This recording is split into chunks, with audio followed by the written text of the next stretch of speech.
The chandeliers of the Peyton estate hung like frozen tears, casting a brilliant, unforgiving light over The 300 library members at of London's Ravenscroft highest House. society. Noon. The Bring music the was a artillery? relentless What is waltz, this? a sweeping tide of violins and cellos that masked the sharp, poisonous whispers of the aristocracy.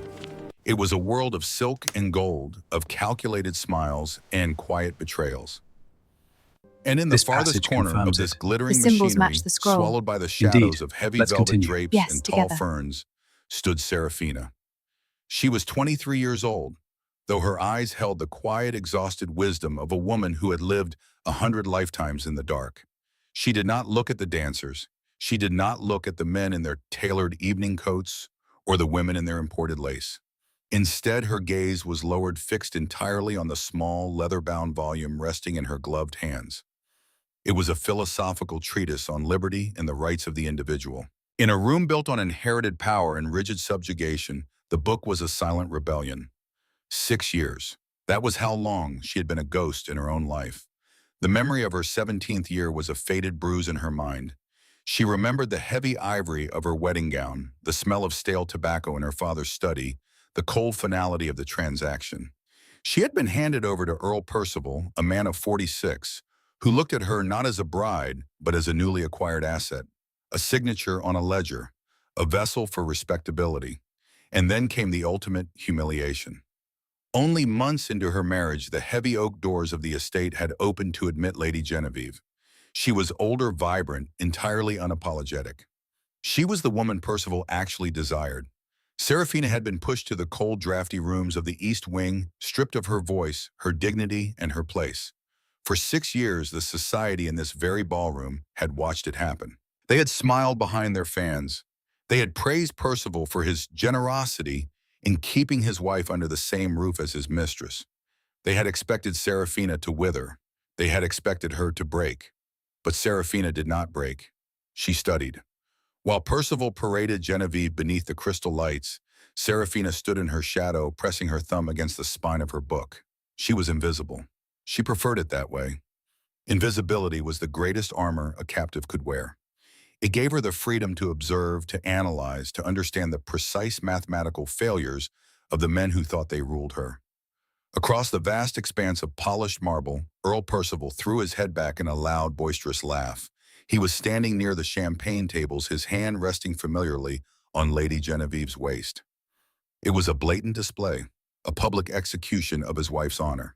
A few guests glanced toward the shadows where Seraphina stood, their eyes filled with a sickening mixture of pity and amusement. Seraphina did not flinch. She simply turned a page in her book. But there was one man in the room who was not laughing. Standing on the elevated terrace overlooking the ballroom, half concealed by the dark oak pillars, was Alistair Thorne, the Duke of Ravenscroft. At 40 years old, Alistair was a man carved from cold iron and quiet authority.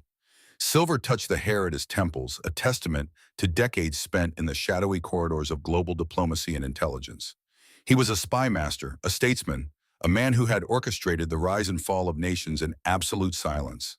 He was feared, he was profoundly respected, and he was entirely alone.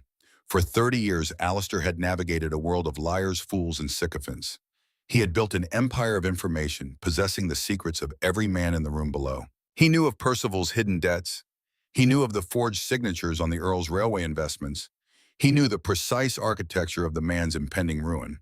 But for the last 6 years, the Duke of Ravenscroft had only truly cared about one thing. His eyes, the color of a winter storm, tracked across the ballroom, cutting through the swirling colors of the dancers, bypassing the lords and ladies, bypassing Percival's arrogant display. His gaze locked onto the shadow by the ferns. He saw her.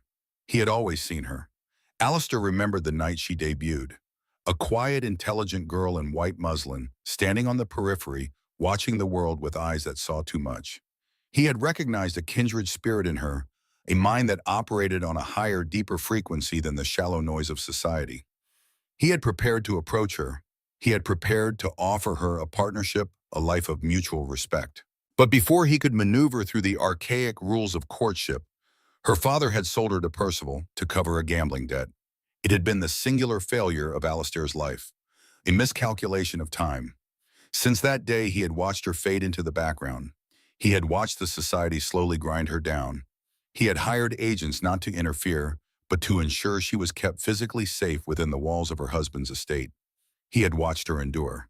But tonight, looking at the sharp angle of her jaw, the stoic, unbreakable dignity in her posture, as she read her book while her husband humiliated her, something inside Alistair Thorne finally snapped. The era of observation was over. The era of silent endurance had reached its end. Alistair descended the velvet-lined staircase. He did not walk with the hurried pace of an angry man. He moved with the slow, deliberate, terrifying grace of a predator entering a cage of sheep. As his boots struck the marble floor of the ballroom, the atmosphere began to shift. The temperature in the room seemed to drop. One by one, the nobles noticed him. Conversations faltered. The laughter near the champagne tables died in the throats of the aristocrats. The crowd instinctively parted. No one commanded them to move. They simply yielded to the gravity of his presence. Even the orchestra seemed to lower its volume, the violins trembling under the weight of the Duke's sudden descent. Percival turned, noticing the sudden silence. His heavy face slackened as he saw the Duke of Ravenscroft walking a path straight through the center of the room, a path that led directly to the shadows. Seraphina felt the shift in the air before she saw it. She looked up from her page. The sea of silk and broadcloth had parted, leaving a clear line of sight between her corner and the most powerful man in the nation. He was walking toward her. Her breath caught in her chest. She closed her book instinctively, her knuckles turning white. No one approached her. No one dared to cross Percival's unspoken boundary of isolation. Alistair stopped 2 feet in front of her. Up close, his presence was overwhelming. He blocked out the light of the chandeliers, casting her in his own shadow. But it was not a cold shadow. It felt like a shield. He looked down at her. He took in the faded dress, the lack of jewels, the faint, nearly invisible tension around her eyes. Then he looked at the book in her hands. The silence in the ballroom was absolute. 300 people were holding their breath, waiting for the sky to fall. Alistair's voice was low. It was not a shout. It was a calm, resonant baritone that carried the weight of absolute certainty. It reverberated against the marble pillars and struck the ears of every person present. Mine. The word hung in the air, freezing the blood of the aristocrats. It was a declaration of war. It was a transfer of sovereignty. It was an undeniable truth spoken into existence. Seraphina stared up into his gray eyes. She did not shrink back. She did not tremble. For the first time in 6 years, someone was looking at her not with pity, not with malice, but with total undivided recognition. Alistair slowly extended his hand toward her. It was a large hand scarred from a lifetime of silent battles. He did not ask her a dance. He offered an alliance. "You are reading Mill," Alistair said quietly, his voice meant only for her. An ambitious choice for a room full of people who cannot comprehend the concept of individual liberty. Seraphina's eyes widened slightly. He had not commented on her beauty. He had not offered a platitude about her suffering. He had looked at her mind. "It is the only liberty I am currently afforded, Your Grace," she replied, her voice steady, surprising herself with its clarity. Alistair's mouth curved into the faintest ghost of a smile. "Then let us expand your borders, Seraphina. Walk with me." He did not call her Lady Percival. He stripped the title from her, stripping the man who owned it of his power. Across the room, Earl Percival's face flushed a deep, violent crimson. He took a step forward, his pride warring with his cowardice. "Your Grace," Percival called out, his voice cracking slightly in the cavernous silence. "I believe you are speaking to my wife." Alistair did not turn his head. He kept his eyes locked on Seraphina. He simply shifted his stance, placing his broad shoulders between her and the rest of the room. When he finally spoke, his voice was like cracking ice. "I am speaking to a woman of profound intellect, Percival," Alistair said, projecting his voice just enough to reach the Earl. "You would do well to remember that you are merely a steward of something you have never had the capacity to understand, and your stewardship has just been revoked." Gasps echoed through the crowd. It was an unprecedented insult. A public execution of a man's honor. Lady Genevieve stepped back from Percival, her face pale, suddenly realizing the danger of the proximity. Seraphina felt a strange, terrifying warmth bloom in her chest. The fear that had dictated her every movement for 6 years felt suddenly distant. She looked at Alistair's extended hand. She knew the consequences. If she took it, there was no going back to the quiet shadows. If she took it, she was stepping onto a battlefield. She placed her hand in his. His grip was firm, warm, and infinitely solid. He drew her out of the shadows and led her directly to the center of the dance floor. He did not ask the orchestra to play. He simply looked at the conductor, and the music immediately flared to life, a strong, sweeping waltz. As they moved across the floor, the world blurred around them. Serafina realized with a start that he was an exceptional dancer. He moved with a tactical precision, guiding her effortlessly, bearing her weight, so she felt as though she were floating above the marble. "You are making a very powerful enema tonight, Your Grace," Serafina murmured, keeping her eyes focused on the lapel of his dark coat. "I have made kings fall to their knees, Serafina," Alistair replied smoothly, his hand resting respectfully yet firmly at her waist. "An earl with a penchant for bad investments and public cruelty does not qualify as an enemy. He qualifies as an errand." She looked up at him, her sharp mind turning over his words. "You know about his investments?" "I know everything," Alistair said, his gaze locking with hers. "I know that his railway bonds are forged. I know that he has mortgaged the east wing of his estate twice over. I know that the only reason he has not been sent to debtor's prison is because the society prefers to look the other way." He leaned in slightly, his voice dropping to a low, intimate hum. "And I know what you keep beneath the loose floorboard in your dressing room." Serafina missed a step. Her heart hammered wildly against her ribs. The floorboard. The secret she had guarded with her life. For 4 years she had been sneaking into Percival's study during the dead of night, carefully copying his ledgers, documenting every fraudulent transaction, every bribe, every stolen pound. It was her insurance, her only weapon in a world that afforded her none. How she breathed the word, barely escaping her lips. "Because I am a man who appreciates a brilliant strategist." Alistair said, his eyes filled with a deep, burning respect. "You have not been surviving these past 6 years. You have been building a guillotine. You are waiting for the exact moment to drop the blade." He spun her gently, putting his back to Percival's glaring gaze. "You do not need me to save you." Alistair continued, his voice resonating with an absolute unwavering conviction. "I saw that the moment I read the reports of your nocturnal activities in his study. You are entirely capable of destroying him yourself. But the law is designed by men like him to protect men like him. If you strike alone, they will crush you for daring to speak. I am not here to fight your war for you. I am here to provide the artillery. I am here to be your ally."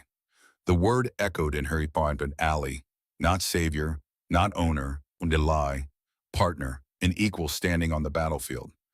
"Why," she asked, the vulnerability finally piercing through her stoic armor, "why risk your reputation for me? You have been alone for 30 years. You are the architect of the realm. Why step into my quiet misery?" Alistair's expression softened. The cold iron of the spymaster melted away, revealing the weary, lonely man beneath. "Because a man can only build so many empires before he realizes the throne room is empty. I have spent my life surrounded by people who want something from my power. I saw you, and I saw a woman who wanted nothing but her own mind. I do not want an ornament, Serafina. I want a partner. I want a mind that matches my own. I have waited 6 years for you to build your case. Tonight, when I saw him flaunt his mistreatment of you, my patience ran out." The music swelled toward its climax.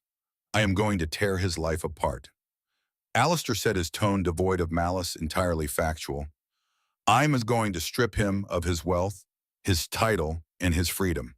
And when the dust settles, when you are a free woman under the law, I am going to ask you to stand beside me. Not behind me, beside me."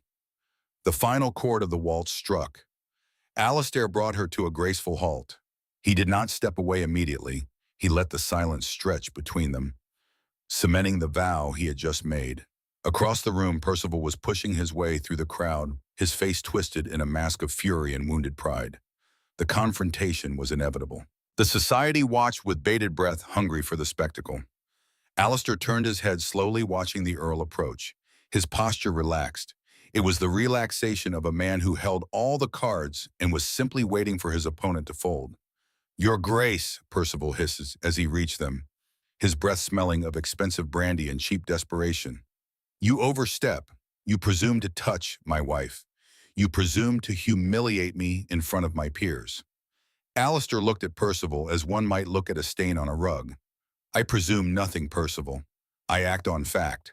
The fact is you are a bankrupt fraud who has spent 6 years squandering a brilliant mind by locking it in a dusty wing of your decaying house. The fact is your debts to the crown exceed your remaining assets by a factor of 10. The fact is if you raise your voice to her again, I will have the constables at your door before sunrise to collect on the notes I purchased from your creditors this morning. Percival froze. The color drained from his face, leaving a sickly pale gray. He looked at Alistair, then at Seraphina, his eyes wide with a sudden dawning terror. The realization hit him like a physical blow.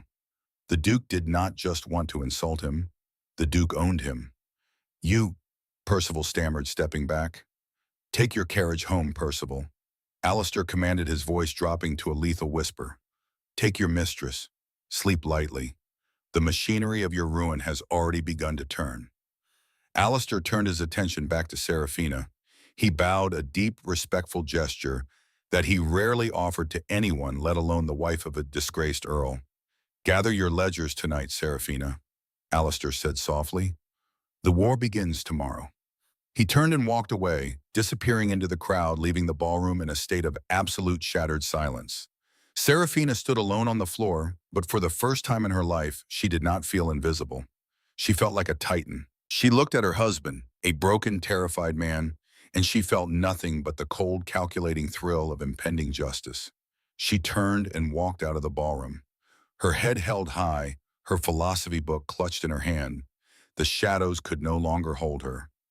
She had a war to win, and she finally had the partner to help her win it. The rain beat against the carriage windows like a handful of thrown gravel. Inside the darkened cab, the air was thick with the scent of damp wool and the sour reek of Earl Percival's fear. He sat across from Seraphina, his chest heaving, his fists clenched upon his knees.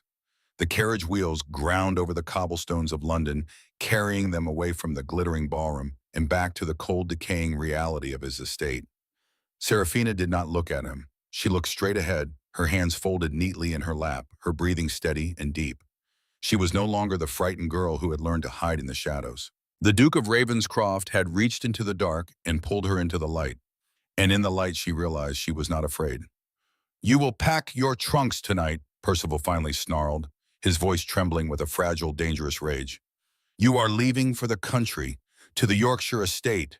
You will remain there until this scandal dies. You will not see the sun. You will not speak to a living soul. I will not have my name dragged through the mud by a disloyal wife. Seraphina slowly turned her head. She looked at the man who had owned her for 6 years. She saw the sweat on his brow, the tremor in his jaw. He was a small man, shrinking by the second. I will not be going to Yorkshire, she said. Her voice was quiet, lacking any trace of hysteria or defiance. It was a simple statement of fact. Percival leaned forward, his face twisting. You are my wife. You are my property. You will do exactly as I command. I suggest you reacquaint yourself with the terms of our marriage settlement, Percival. Seraphina replied, her tone perfectly even. Section 4, paragraph 2. The Yorkshire estate was part of my mother's dowry. It remains in a trust untouchable by you unless I bear an heir. I have not. Therefore, you possess no legal authority to banish me to a property you do not control. If you attempt to force me onto a train, I will have my father's solicitors charge you with unlawful confinement. Percival froze. His mouth opened, but no sound came out. For 6 years, he had believed her to be a silent, unthinking ornament. He had never imagined she was spending her days in the library dissecting the very legal documents that bound her. You think you are clever, he whispered, his eyes wide with a new terrifying realization. You think Darlington's protection makes you untouchable. I do not rely on anyone's protection to know my own mind, Seraphina said, turning her gaze back to the rain-streaked window. But you should know, Percival, the Duke of Ravenscroft does not make idle threats. If I were you, I would spend the night examining your ledgers rather than attempting to intimidate a woman who no longer fears you. The carriage rolled to a halt in front of the estate. Seraphina stepped out into the rain without waiting for a footman. She walked through the heavy oak doors past the frightened servants and straight to her chambers in the east wing. She did not sleep. She worked. From beneath a loose floorboard in her dressing room, she pulled out a stack of leather-bound notebooks. 6 years of meticulous observation. 6 years of tracking Percival's every bribe, every forged signature, every pound stolen from the parliamentary railway funds to pay for Lady Genevieve's diamonds. At dawn, a carriage bearing the crest of the Duke of Ravenscroft arrived at the servants' entrance. A trusted courier handed a wax-sealed envelope to Seraphina's maid. Inside was a single line of heavy dark script. The library at Ravenscroft House. Noon. Bring the artillery. The Ravenscroft Library was a cathedral of human knowledge. Towering shelves of oak stretched toward a vaulted ceiling lined with thousands of volumes of history, law, and philosophy. The air smelled of beeswax, old paper, and quiet power. Alistair stood by a massive mahogany table in the center of the room. He was not wearing his formal evening coat. He wore a simple, impeccably tailored waistcoat, his sleeves rolled up to the forearms, revealing the scarred, corded muscle of a man who had fought his own battles. He looked up as the heavy doors opened. Seraphina entered carrying a thick leather satchel. She paused for a moment, taking in the sheer magnitude of the room. This was not a house of hollow aristocracy. This was a fortress of the mind. "Welcome to the war room," Alistair said, his voice a low, welcoming rumble. He did not walk toward her with the arrogant swagger of a lord. He waited for her to approach the table. He treated her not as a guest, but as a commanding officer stepping into a strategy briefing. Seraphina unbuckled the satchel. She did not waste time with pleasantries or apologies. She drew out the ledgers and spread them across the polished mahogany. "Percival has been embezzling from the Crown's Railway Expansion Fund since 1847. Seraphina began, her voice steady and precise. She traced a finger over a column of numbers. "He uses a holding company in the name of his mistress's brother to launder the capital. But that is only the beginning." Alistair stepped closer. He looked at the pages. The handwriting was tiny, meticulous, and flawless. It was the work of a brilliant analytical mind. "I have spent the last 3 months trying to untangle the parliamentary voting bloc that protects him," Alistair murmured, leaning over the table, his shoulder inches from hers. "He has 3 ministers in his pocket. I could not find the financial link." Seraphina turned a page. "You were looking for direct deposits.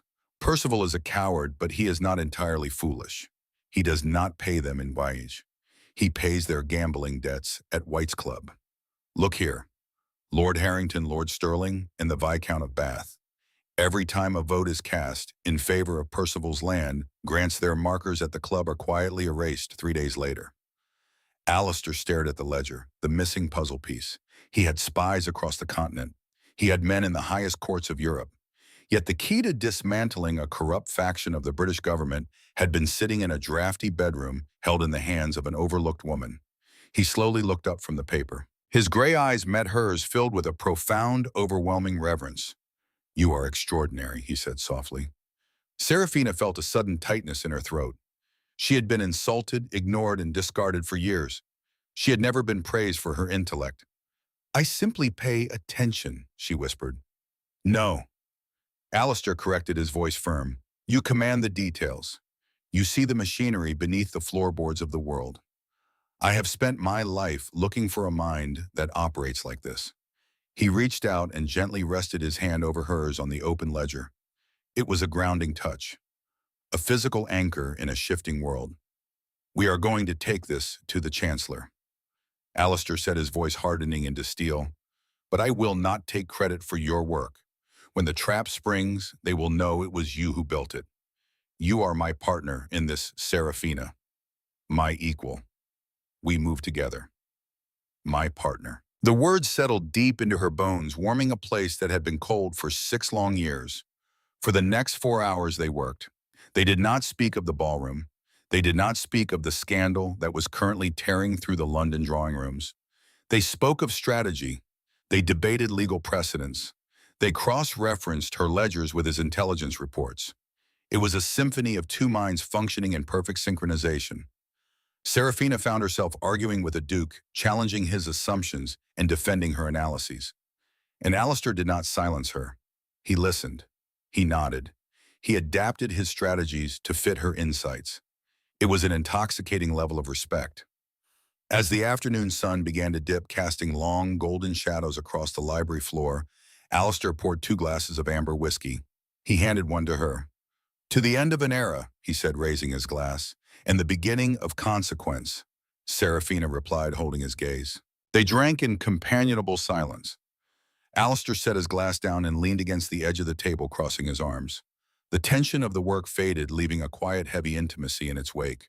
"He will try to hurt you," Alistair said, his tone shifting from tactical to deeply protective. "When he realizes the walls are closing in, he will panic. A panicked man is a dangerous animal." "I am not afraid of him," Serafina said, lifting her chin. "I know you are not," Alistair replied softly. "Your courage is unquestionable. But I will not allow your bravery to be tested by a coward's desperation. I have placed men around your estate. If he raises his voice, if he steps toward you with intent, he will not finish the movement." Serafina looked at the man before her, a man who possessed the power to crush nations, dedicating his absolute focus to her safety. "You do not need to guard me like a glass doll, Alistair," she said, using his Christian name for the first time. Alistair's eyes darkened at the sound of his name on her lips. He stepped closer, invading her space, though she did not retreat. "I do not view you as glass, Serafina. I view you as a monarch," he murmured, his voice a gravelly whisper. "And a monarch must be protected so she can rule. I will not control you. I will not restrict you. But I will stand between you and the fire until the flames are dead." The promise hung in the air, absolute and unbreakable. That night, the storm finally broke over the Percival estate. Serafina sat in her reading chair in the east wing, a single lamp burning on the table beside her, and the house was unnaturally quiet. The servants had made themselves scarce, sensing the impending collapse of the household. The heavy oak door of her chamber flew open, crashing against the stone wall. Percival stood in the doorway. He was completely unhinged. His cravat was undone, his hair wild, his eyes bloodshot and wide with a feral panic. He held a crumpled piece of parchment in his fist. "What have you done?" he screamed, his voice cracking with hysteria. Serafina calmly placed a velvet bookmark between the pages of her book and closed it. She stood up, smoothing the front of her skirt. "I assume you have received a letter from the bank," she said coolly. "They are freezing my accounts," Percival roared, taking a heavy step into the room. "The Chancellor has summoned me for an inquiry. My creditors have sold my debts to a blind trust. I am ruined. You did this? You and that bastard Duke?" He lunged toward her, his hand raised, his face twisted in violent desperation. He intended to strike her. He intended to break the woman who had broken him. But his hand never fell. From the shadows of the hallway, a figure moved with terrifying speed. Before Percival could bridge the gap, a large, scarred hand closed around his throat. The force of the impact lifted the Earl an inch off the ground, driving him backward until his spine slammed into the heavy oak frame of the doorway. Alistair Thorne pinned the Earl to the wood. The Duke's face was a mask of cold, concentrated fury. He did not shout. He did not exert visible effort. He simply held the man by the throat, cutting off his air, his gray eyes burning with the lethal promise of a predator executing its prey. "I told you," Alistair whispered, his voice so quiet it was more terrifying than a scream. "If you raised your voice to her again, you would face the consequences." Percival clawed frantically at the Duke's iron grip, his face turning a mottled purple. He kicked his legs, his boots scraping helplessly against the stone floor. Serafina stood completely still. She did not cry out. She watched the man who had tormented her for 6 years dangle like a broken puppet. Alistair leaned in closer, his lips inches from Percival's ear. "You do not own this house anymore, Percival. The blind trust that purchased your debts. It belongs to me. This floor you stand on is mine. The roof over your head is mine. And the woman you are looking at," Alistair's grip tightened just a fraction, a final brutal reminder of absolute power, "is completely, permanently out of your reach." With a sudden, dismissive flick of his wrist, Alistair released him. Percival collapsed to the floor like a sack of grain, gasping violently for air, clutching his bruised throat. He crawled backwards, scrambling away from the Duke like a terrified rat. Alistair did not spare him another glance. He turned his back on the broken Earl and walked slowly towards Serafina. The violence in his posture vanished the moment he looked at her. He stopped a respectful distance away, his chest rising and falling slowly. "Are you unharmed?" Alistair asked, his voice rough, thick with adrenaline and concern. "I am fine," Serafina said. And it was true. Her heart was beating rapidly, not out of fear, but out of a profound, overwhelming sense of liberation. Alistair held out his hand. It was the same gesture he had made in the ballroom. An offer. A choice, well. The carriage is waiting, Eddie said gently. Your ledgers are safe. The Chancellor has the evidence. By tomorrow morning, the parliamentary police will arrive to arrest him. There is nothing left for you in this house, Serafina. It is time to go. Serafina looked down at the floor where Percival was still weeping and coughing, a pathetic ruin of a man. She felt no pity. She felt only the cold, clean air of justice. She turned back to Alistair. She looked at the silver at his temples, the broad protective set of his shoulders, and the deep, unwavering respect in his gray eyes. She did not just see a duke, she saw an ally. She saw a partner. She saw a man who recognized her mind and guarded her soul. Serafina placed her hand in his. Take me home, Alistair, she said. Alistair's hand closed gently but firmly around hers. He led her out of the room, down the long, drafty corridors of the East Wing, and out into the cool, rain-washed night. They left the ruin of Earl Percival behind them, stepping into a carriage that would carry them away from the shadows and toward a future built on the unshakable foundation of truth, intellect, and absolute devotion.